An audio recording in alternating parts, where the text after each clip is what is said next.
Welcome dear student, this is Sir Mohsin. I welcome you with another lecture. This is part 2 of lesson number 19.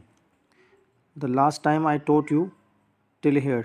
यहाँ तक आपको पढ़ाया था कि क्या था कि एक बार फिर लाइन जो आखिरी लाइन रिवाइज कर देता हूँ कि जब वो गोश्त लेकर आते थे जहाज़ में तो लोगों का ये मानना था कि जो गोश्त थे काफ़ी टाइम तक जो है कन्फाइनमेंट में पड़ा रहता है। इससे क्या होता था, गोश्त ख़राब हो जाता। तो लोग समझते थे कि वो ऐसा गोश्त होगा कि उसे बेगर भी खाने से इनकार कर देंगे। ठीक है, यहाँ तक पढ़ा था हमने। So let's continue from here. They were wrong, the meat was as fresh as the day it had been slaughtered. लेकिन वो लोग जो थे वो रोंग थे। गोश्त जो है वो ऐसा ही तरोताज़ा था कि जैसा जिस दिन उसे काटा गया था, उसे ज़िबा किया गया था उस गोश्त को, जब उस गोश्त को उस जहाज़ के अंदर लेकर आया गया। Only one only of the carcasses was damage. सिर्फ एक ही जो है जो मुर्दा लाश थी, जो मुर्दा जानवर था, वो जो डैमेज हुआ था। कैरसिकैस कहते हैं कि मुर्दा जिस्म, मुर्दा जानवर। ठीक है, मुर्दा गोश्त को कहते हैं वैसे कैरसिकैस।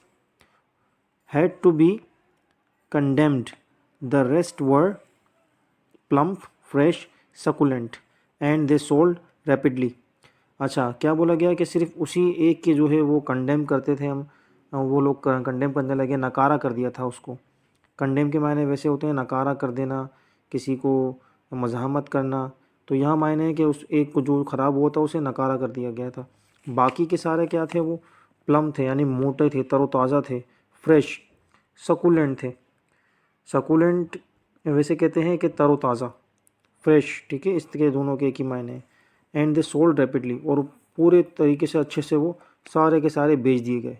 कितनी कीमत में? 4 6 पेंस हाफ पेनी अ पाउंड, यानी कि 6 उनकी जो ये इकाई दी गई है, उनकी जो करेंसी है 6 पेंस में बेचे गए थे। हाफ पेनी पाउंड, 454 ग्राम का इतना उन्होंने पाउंड बेचा। ठीक है, 454 ग्राम में इतने पाउंड में बेचा उन्होंने, 4 6 पेंस एंड हाफ पाउंड में। Of which 2 pence 3 farthings was the cost of freighting from New Zealand, a freight charge which has hardly altered, though the price of meat has soared। ठीक है, वैसे fretting यहाँ पर जैसे एक word आया है कि फ्रेटिंग, कहाँ गया ये वर्ड फ्रेटिंग? ठीक है, फ्रेट के वैसे मायने होते हैं कि जहाज़ पर जो माल होता है, जहाज़ पर लदा हुआ माल, जो जहाज़ पर जो लदा हुआ माल था उसकी जो कीमत थी वो 2 पेंस और 3 फार्थिंग्स बताई गई थी। ठीक है, जो टोटल कॉस्ट बताई गई थी, जो न्यूजीलैंड से चलकर यहाँ तक बताई गई थी। फ्रॉम न्यूजीलैंड, न्यूजीलैंड से बताई गई है इसकी कीमत। और उसकी चार्ज कितना था? सिर्फ वही तब्दीली के चार्ज वो लेते थे, विच हैज़ हार्डली ऑल्टर्ड, यानी जो माल बिल करते थे, जो चीज़ें बिल करते थे, सिर्फ उसकी कीमत लगाई जाती थी।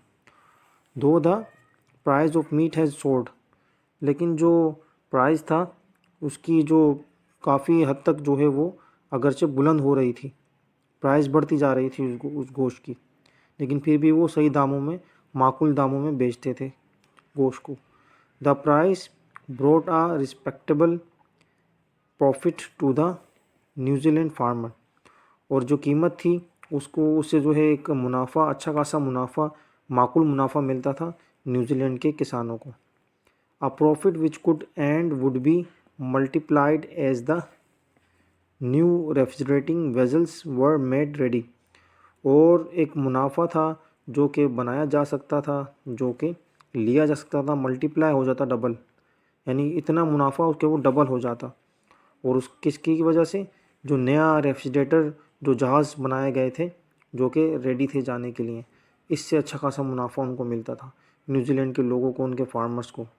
ठीक है, और उनके जो जो कारोबार करने वाले थे। A new industry had been born, तो इस वजह से क्या हुआ, एक नई इंडस्ट्री जो है वो वजूद में आ चुकी थी। The refrigerating ships would not only bring great prosperity of to New Zealand, और रेफ्रिजरेटिंग के जो शिप्स हैं, यानी रेफ्रिजरेटर के जो शिप्स हैं, वो सिर्फ ऐसा नहीं कि वो सिर्फ वो खुशहाली लेकर आए न्यूजीलैंड के लिए। प्रॉस्पेरिटी कहते हैं खुशहाली, कि वो सिर्फ बड़े पैमाने पर खुशहाली लेकर आए, बल्कि first class meat at reasonable price to England, ऐसी फ़र्स्ट क्लास जो किस्म का गोश्त जो कि माकूल मुना यानी कि प्राइस पर जो इंग्लैंड भी पहुंचाते थे, वो इंग्लैंड भी देते थे, बेचते थे।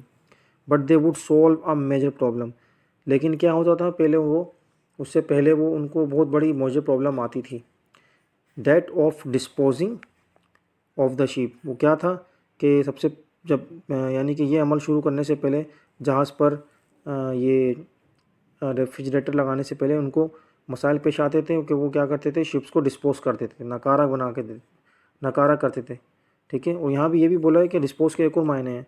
डिस्पोज ऑफ के मायने खरीदो फरोख्त भी कहते हैं, जैसे फ़रोग करने को भी कहते हैं। ठीक है, फ़रोग करने के अंदर भी एक जो है उनको प्रॉब्लम आती थी कि शिप्स को किस तरह हम फ़रोग करें, तो पहले ये प्रॉब्लम होती थी उनको।